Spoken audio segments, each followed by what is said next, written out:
مختصر سے وقت میں عام طور پر آدمی بہت بڑے بڑے عمل کر لیتا ہے، لیکن تھوڑی سی لا علمی کی وجہ سے بہت بڑے عمل سے محروم ہو جاتا ہے۔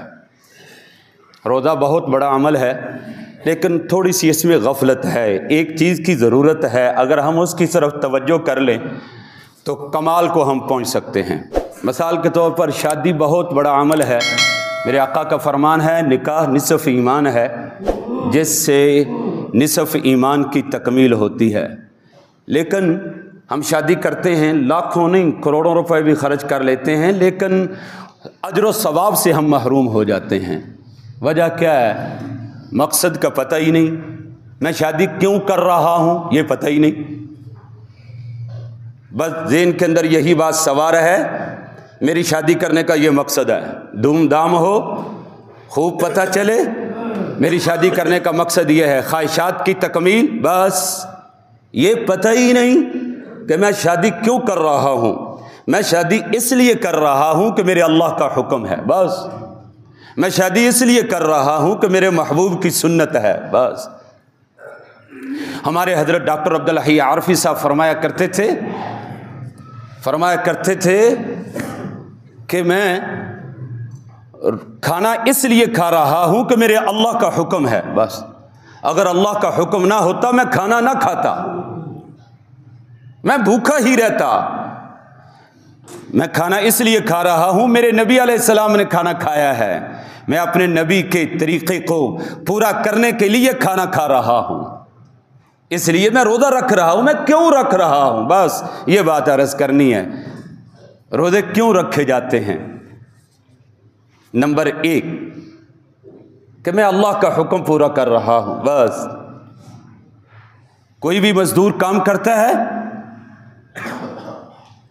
میرے مالک نے مجھے یوں کہا ہے، بیٹا کام کرتا ہے، میرے باپ نے مجھے یوں کہا ہے، شاگرد کام کرتا ہے، خوشی سے کام کرتا ہے، میرے استاد نے یوں کہا ہے، ہم روزہ رکھ رہے ہیں، میرے اللہ نے مجھے یوں کہا ہے، بس۔ اب نسبت بدل گئی، عام طور پر ہم کام کرتے ہیں عادتاً، عادت کے طور پر، عادتاً، بس سحری اٹھے کھانا کھایا، بس عادت پوری ہو گئی۔ نہ میرے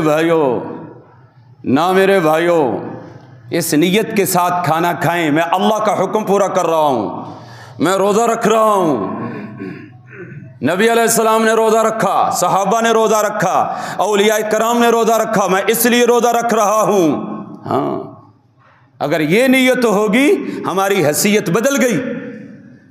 عادتاً روزہ نہیں رکھنا، عبادتاً روزہ رکھنا ہے، اور دل میں قصد کر کے روزہ رکھنا ہے۔ سب سے پہلی بات تو یہ، روزہ کیا ہے؟ امام غزالی رحمۃ اللہ علیہ فرماتے ہیں روزہ کے 2 درجے ہیں، ایک درجہ یہ کہ ادنا درجہ، دوسرا درجہ روزے کا اعلیٰ درجہ۔ امام غزالی رحمہ اللہ فرماتے ہیں، یہ کون امام غزالی ہیں؟ کیسے علم حاصل کیا امام غزالی نے؟